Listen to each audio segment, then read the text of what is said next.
रहीम। अस्सलाम वालेकुम, welcome to my channel. मेरे चैनल को सब्सक्राइब करें और बेल आइकन के बटन को प्रेस कर दें ताकि मेरी लेटेस्ट वीडियो का नोटिफिकेशन सबसे पहले आप तक पहुंचे। आज हम अफ्तारी के लिए बहुत मज़ेदार, बहुत आसान मशरूब तैयार कर रहे हैं। इसको तुक मलंगा का दूध भी कह सकते हैं आप। ये देखिए, ये मैंने 2 चम्मच जो है ये तुक मलंगा लिया है। इसको मैं जग में ऐड कर रही हूँ। इसको हम 2-3 घंटे के लिए भिगोएंगे। जब ये फूल जाएगा फिर हम इसको दूध में ऐड करेंगे।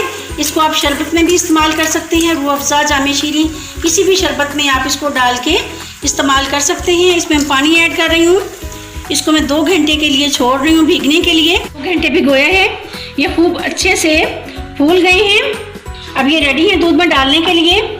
दूध में मैं क्यूब्स डाल रही हूँ आइस की।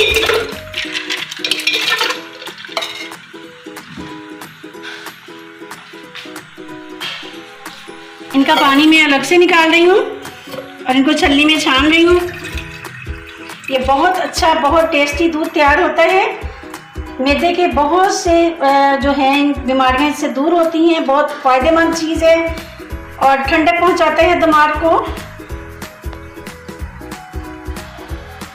में ऐड कर देंगे। ये तुक मलंगे वाला दूध रेडी है। इसको आप अफ्तारी में ज़रूर बनाइए। इसके बहुत से फ़वायद हैं। दिमाग को ठंडक पहुंचाता है और सुकून मिल जाता है। दिन भर की नकाह जो है वो इससे दूर हो जाती है।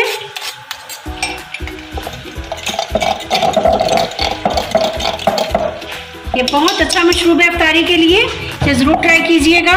अपना ख्याल रखिएगा। अल्लाह हाफिज़।